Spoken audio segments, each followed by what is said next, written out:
Kantara cinema మీకు idea ఉంది కదండి. కాంతారా సినిమా గురించి ఇవాళ సోషల్ మీడియాలో ఒక రచ్చ అయితే జరుగుతుంది. ఏంటనంటే కాంతారా సినిమాని బాయ్కట్ చేస్తారంట. సోషల్ మీడియా వేదికగా కొన్ని కాంతారా బాయ్కట్ అని హ్యాష్ ట్యాగ్తో ట్రెండ్ అవుతున్నాయి. ఇదేంటబ్బా, కాంతారా సినిమాని బాయ్కట్ చేయడం ఏంటి? అసలు దానికి రాజకీయాలకి సంబంధం ఉందంటే ఒక రాజకీయానికి సంబంధించి దాని మీద తెర వెనక ఒక రాజకీయం జరుగుతుంది కాంతారా సినిమా గురించి. ఎందుకంటే రీసెంట్గా కన్నడలో ఒక ప్రముఖ హీరో ఆయన సినిమాని బాయ్కట్ చేశారు.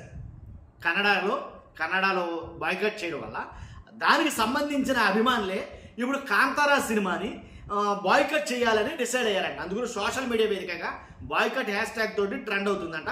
విషయం ఏంటో మాట్లాడదాం. ఫస్ట్ అయితే కనుక లైక్ చేయండి, ఎక్కువ మందికి ఇన్ఫర్మేషన్ తెలియాలిగా, మీ బాధ్యతగా లైక్ చేయండి, నాకు కూడా మోటివేషన్గా ఉంటుంది. కొత్తగా మన ఛానల్ చూస్తే పక్కాగా సబ్స్క్రైబ్ చేయండి. మీ అమూల్యమైన అభిప్రాయాన్ని కామెంట్ రూపంలో తెలియజేయండి. ఇలాగా ప్రతి సినిమాని బాయ్కట్ చేసుకుంటూ పోతే ఎలాగా సినీ పరిశ్రమ కుదరైపోతుంది కదా. దేనికి అసలు సినిమాకి రాజకీయాలకి ముడి పెడతారేంటండి? అసలు రాజకీయాలు వేరు, సినిమాలు వేరుగా. ఎందుకని సినిమాలకి రాజకీయాలకు ముడి పెడతా నాకు అర్థం కావట్లా. కాబట్టి ఖచ్చితంగా నేను అదేంటంటే కాంతారా సినిమాలో నటించినటువంటి హీరో అలాగే దర్శకుడు ఆయన రిషబ్ శెట్టి గారు, ఆయన నటించి దర్శకత్వం వహించిన సినిమా కాంతారా చాప్టర్ 1 ఎంత బాగా హిట్ అయిందో చాలామందికి తెలుసు. కాబట్టి బ్లాక్ బస్టర్ అందుకుంది. అక్టోబర్ 2న అంటే దీనికి సీక్వెల్గా ఏదైతే ప్రీక్వెల్ అనాలి, అక్టోబర్ 2న పాన్ ఇండియా లెవెల్లో థియేటర్లోకి రానుంది. ఎప్పటిగా ట్రైలర్ రిలీజ్ చేస్తే ఆ ట్రైలర్ మీద అనూహ్యమైన స్పందన వచ్చిందని చెప్పాలి. చాలా బాగుందని ఒక మిశ్రమ స్పందన అయితే కనుక వచ్చింది. కాబట్టి ఇప్పుడు ఆ కాంతారాని బాయ్కట్ చేయాలనుకుంటుంది ఎవరు? ఒక ప్రముఖ హీరో సినిమా ఇప్పుడు రిలీజ్ అయ్యింది. రిలీజ్ అయితే ఆ రిలీజ్ అయిన సినిమాకి కన్నడలో ఆదరణ లభించాల. కన్నడలో ఏం జరిగిందంటే ఆ సినిమా హీరోకి సంబంధించి ఆ సినిమా అక్కడ రిలీజ్ రోజుని పెద్ద పెద్ద డీజే బాక్సులు పెట్టి అవి పెట్టి నానా రచ్చ సృష్టించారు.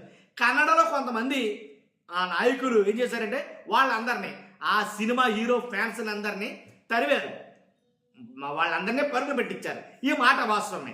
కానీ రాజకీయాలకు ఇతమిద్దంగా రాజకీయాలకి సంబంధం లేని ఈ రిషబ్ శెట్టి ఈయన సినిమాని బ్యాన్ చేయాలనుకోవడం చాలా తప్పు కదా. ఇది ఎక్కువగా మాట్లాడుకుంటున్న మాట. కానీ ఇంకోటి ఏంటంటే ఏదైతే సడన్గా కాంతారా చాప్టర్ 1 సినిమాపై సోషల్ మీడియాలో ఈ నెగిటివిటీ తీసుకురావాలని ఎవరనుకుంటున్నారు, దీని వెనక ఎవరున్నారు అనేది నేను మీకు ఆల్రెడీ అర్థమైపోయి ఉంటుంది. ఏ సినిమా హీరో సినిమా రిలీజ్ అయింది రీసెంట్గా, అది కన్నడలో ఎక్కడ ఇష్యూ అయింది ఏంటనేది మీకు అర్థమైపోయి ఉంటుంది. నేను పేరేం చెప్పను అవసరంలా, మీకు ఆల్రెడీ అర్థమై ఉంటుంది అది ఏ సినిమా, ఆ హీరో ఎవరో, ఆ హీరో అభిమానులు ఎవరో.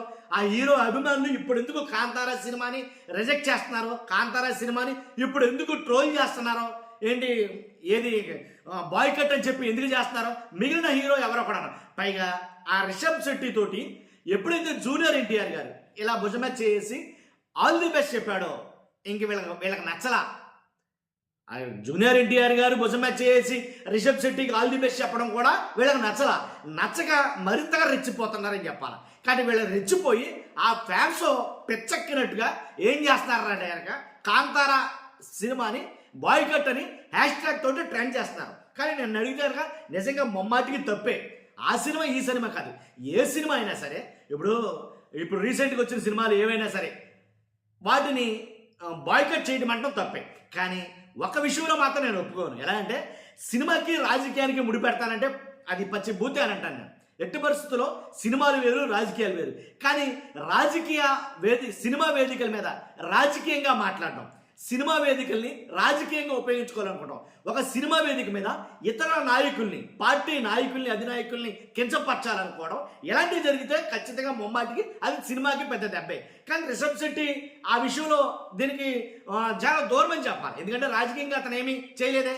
కానీ ఆంధ్రప్రదేశ్ వచ్చాడు, తెలంగాణ వచ్చాడు, హైదరాబాద్లో జూనియర్ ఎన్టీఆర్ని కలవడం జరిగింది, ఆయన విషయం చెప్పడం జరిగింది. తర్వాత కన్నడలో జరిగిన ఒక ప్రముఖ నటుడికి ఆయన అభిమానులకి జరిగిన అవమానాన్ని దీనికి ముడిపడితే ఎలాగా. కాబట్టి అలాగని తమిళనాడులో చాలా మటుకు రిలీజ్ అవుతున్నాయి సినిమాలు. కానీ తమిళనాడు సినిమాల్ని బాయ్కట్ అని అంటలా.